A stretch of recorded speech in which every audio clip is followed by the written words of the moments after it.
Donc bonjour à tous. Donc moi c'est Sophie Brajon et je vais vous parler de l'accès à l'extérieur chez les porcs et plus particulièrement du point de vue des éleveurs sur le sujet et d'une étude où nous avons enquêté auprès d'éleveurs de porcs qui avaient des accès à l'extérieur pour comprendre ce qui les motivait à donner un accès à l'extérieur. Donc cette étude s'intègre dans un gros projet qui s'appelle le projet Panorama, qui est un projet qui vise à co-construire des connaissances pour favoriser l'accès à l'extérieur, des accès à l'extérieur qui soient respectueux du bien-être et de la santé des animaux, mais qui soient aussi acceptables par les citoyens consommateurs et acceptables par les acteurs de la filière, et je dirais même acceptables des plaisants, notamment pour les éleveurs. Donc c'est dans le cadre de ce projet que nous avons enquêté auprès d'éleveurs de porcs qui ont des accès à l'extérieur pour comprendre ce qui les motivait. Donc les objectifs étaient d'identifier en fait les grandes motivations, les principales motivations à donner un accès à l'extérieur. Et pour ça, on voulait vraiment comprendre la diversité des points de vue. Donc nous sommes allés enquêter auprès d'éleveurs de porcs qui travaillaient dans une diversité d'élevage avec plusieurs modalités d'accès à l'extérieur, et puis des éleveurs des deux sexes, de tout âge, tout niveau d'expérience pour vraiment comprendre les différents points de vue. Les enquêtes, les entretiens duraient entre 1h30 et 2h30. Donc, c'est des entretiens assez longs, mais ce qui était nécessaire pour vraiment capter, comprendre leur ressenti. Et durant ces entretiens, on les questionnait tout d'abord sur leur parcours, on les questionnait aussi sur l'historique de leur élevage, sur l'élevage en lui-même. Ils étaient amenés à nous le décrire, à expliquer les pratiques qu'ils utilisaient. Et puis, on entrait ensuite dans le vif du sujet avec des questions qui tournaient autour de leur ressenti, de l'impact de l'accès extérieur, mais aussi de leur motivation à donner un accès à l'extérieur, concernant les aspects humains, satisfaction au travail, difficultés au travail, bien-être, mais aussi animaux, technico-économiques, environnementaux et sociaux. Donc on explorait vraiment plusieurs facettes. Et puis on terminait l'échange sur une partie perspective et projets futurs pour l'élevage, les projets qu'ils avaient en tête. Donc, je vous ai mis ici une carte de France. Donc, chaque point représente des élevages et les élevages où nous sommes allés interviewer des éleveurs. Donc, nous avons été sur 21 exploitations pour interviewer 24 participants. Donc, vous pouvez voir qu'on a rencontré des éleveurs qui travaillaient dans des élevages en bâtiment avec courettes, donc des pointes bleues plutôt dans le Grand Ouest de la France. Des éleveurs qui avaient des élevages plein air, donc en extérieur et clôturés, mais aussi des éleveurs sur parcours libre qu'on retrouve exclusivement en Corse. Donc cette fois-ci, les élevages sont non clôturés. Et puis des élevages mixtes représentés par les points violets un peu partout, que j'ai appelé mixtes parce qu'ils avaient à la fois une partie avec certaines modalités et une autre partie avec une autre modalité. Par exemple, j'ai rencontré un éleveur qui avait maternité, gestation en plein air, post-sevrage en bâtiment sur paille, engraissement en verraterie en bâtiment avec courette. Donc on avait un peu tous les cas de figure possibles. Donc, je vous ai mis quelques photos pour vous montrer un petit peu à quoi ressemblent ces élevages avec accès extérieur, parce que peut-être que certains d'entre vous sont moins familiers avec des élevages de porcs. Donc ici, des photos d'élevage en bâtiment avec des courettes. Donc ça allait de simples courettes non couvertes sur terre battue jusqu'à des élevages qui présentaient des courettes complètement couvertes sur sol en caillebotis, paillés ou non paillés. Les élevages plein air, on a aussi une très grande diversité, avec donc une diversité en termes de races de porcs. Donc on avait des races plutôt communes, ce qu'on retrouve beaucoup en élevage conventionnel, mais aussi des races de porcs locales, des porcs basques, des porcs noirs de Bigorre, et puis d'autres races rustiques comme le Berkshire ou le Mangalitsa. Et puis des écosystèmes variés, donc des plaines ou pâturages sur terrain plat, comme on pourrait le retrouver plutôt en Bretagne, à des terrains, des environnements vallonnés ou même escarpés, comme à droite en Auvergne.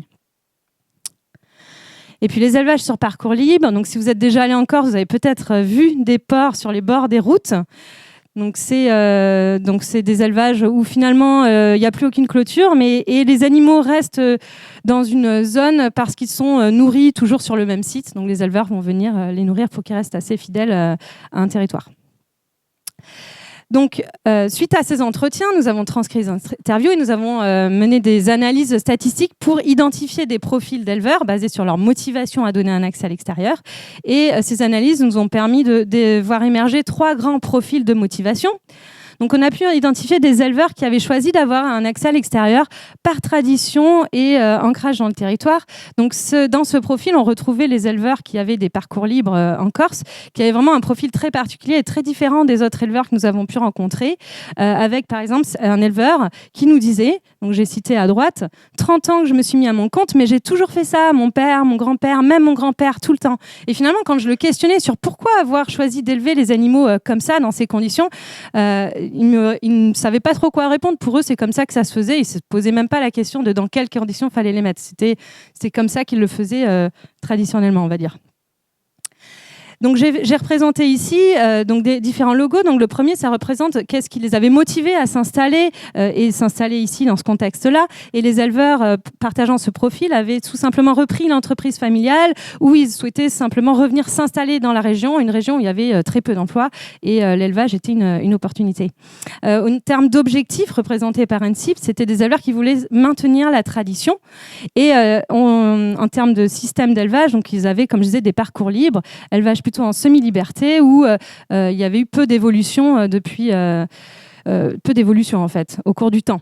Et en termes de profil de l'éleveur à proprement parler, c'est des éleveurs qui sont pas seulement éleveurs, c'est des éleveurs qui multiplient les activités, qui sont aussi transformateurs, vendeurs. Et finalement, ils passent très peu de temps sur si je puis dire, l'exploitation, en tout cas très peu de temps avec les animaux. Et ils sont aussi très réticents au changement. Un deuxième grand profil qui apparaissait était des éleveurs qui, eux, avaient choisi d'avoir un accès à l'extérieur pour des questions environnementales et des questions aussi de santé et de bien-être animal. Donc, je vous ai cité un éleveur qui avait, pour sa part, un élevage avec des courettes et qui nous disait « Je pense qu'à ce niveau-là, c'est comme tout animal, tout être humain, s'il ne voit pas le jour dehors, s'il ne respire pas l'air pur ni rien du tout, c'est pas bénéfique du tout pour la santé à ce niveau-là. » Donc, pour lui, les aspects santé et bien-être animal étaient très importants et il le reliait, il le rattachait à l'importance d'avoir un accès à l'extérieur. Et un éleveur plein air, lui, qui avait des motivations aussi proches, mais aussi différentes, qui lui parlait beaucoup de l'écosystème. Il disait on travaille plus sur un équilibre du système et des écosystèmes que le côté très aseptisé bâtiment, comme on peut le voir dans les bâtiments classiques de porcherie. Donc en termes de motivation, c'est des éleveurs qui avaient choisi d'avoir ce type d'élevage, des accès à l'extérieur pour des questions de santé et bien-être animal. Ils considéraient que c'était un environnement idéal pour les animaux. Ils mettaient en avant aussi l'importance du lien au sol. Et puis j'ai rajouté quête de sens. Alors qu'est-ce que je veux dire par là? Je veux dire que dans mon échantillon, dans les participants, les éleveurs auprès desquels nous avons enquêté, il y a certains éleveurs qui avaient démarré une carrière une carrière de bureau, si je puis dire. Certains qui avaient été dans le droit, d'autres ingénieurs en gestion de l'eau, très très loin finalement du milieu de l'élevage. À un moment donné, ils avaient décidé de changer de vie, changer de carrière, se rapprocher du sol, du territoire. Ils avaient choisi l'élevage et ces éleveurs-là se retrouvaient dans ce profil. En termes d'objectifs professionnels, c'est des éleveurs qui avaient un fort désir d'autonomie, qui souhaitaient diminuer l'impact environnemental tout en misant sur les services écosystémiques et puis très impliqués dans l'amélioration continue du bien-être des animaux. Et ils avaient choisi des élevages qui étaient plutôt peu consommateurs en ressources. S'ils avaient des bâtiments, parce que certains d'entre eux avaient des bâtiments, c'était des bâtiments plutôt passifs, c'est-à-dire non chauffés, ils n'avaient pas forcément ils faisaient de la distribution d'aliments manuels, par exemple. Et ça concernait des élevages plein air, bâtiments courettes ou mixtes. Donc mixtes avec partie plein air, partie bâtiment courette, voilà, plusieurs modalités. Et en termes de profil d'éleveurs, c'est des éleveurs pour qui l'extérieur était essentiel. Ils ne se voyaient pas travailler en tout bâtiment. Ils étaient aussi très impliqués dans la communauté, cherchant à, par exemple, diminuer leur dépendance face à des coopératives ou autres, ou par exemple qui se fournissaient, qui récupéraient des déchets d'industrie agroalimentaire pour compléter l'alimentation des porcs ou autres, qui vendaient leurs produits en vente directe. Voilà. Et ils étaient vraiment en recherche d'autonomie. Et puis finalement, le dernier profil, c'était des éleveurs qui avaient choisi d'avoir des accès à l'extérieur par opportunité économique.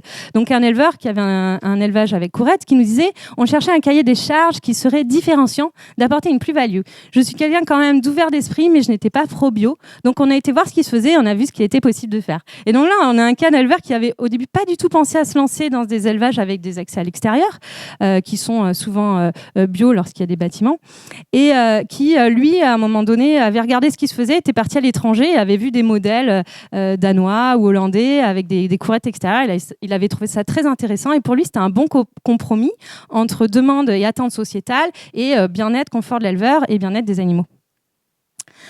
Donc, en termes de facteurs de motivation à se lancer dans ce type d'élevage, c'est des éleveurs qui avaient un profil très entrepreneur, pour qui l'entrepreneuriat était important et qui voulaient vraiment répondre à une demande sociétale.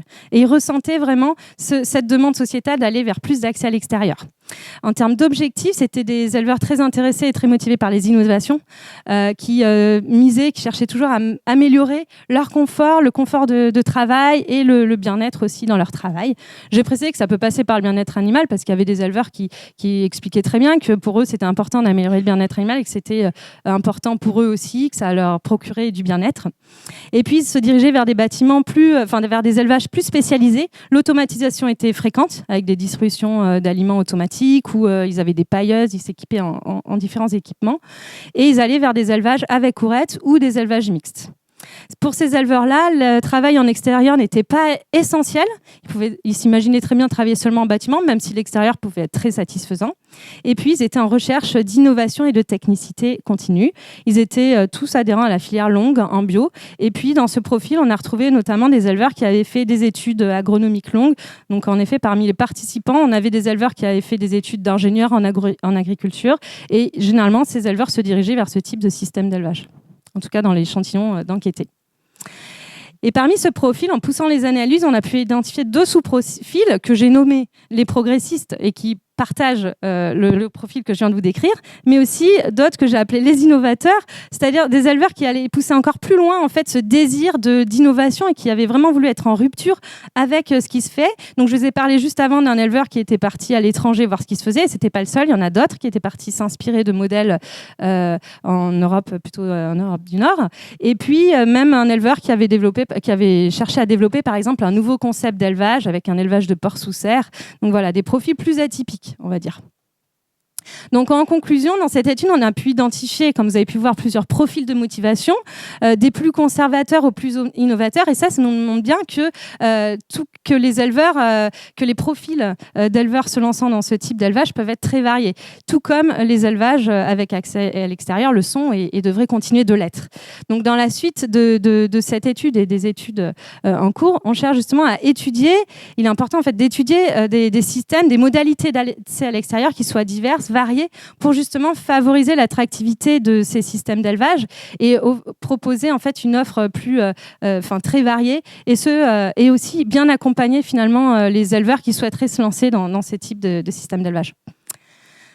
Donc je vous remercie et puis je remercie aussi toutes les personnes qui ont participé de près ou de loin à l'enquête et les éleveurs surtout.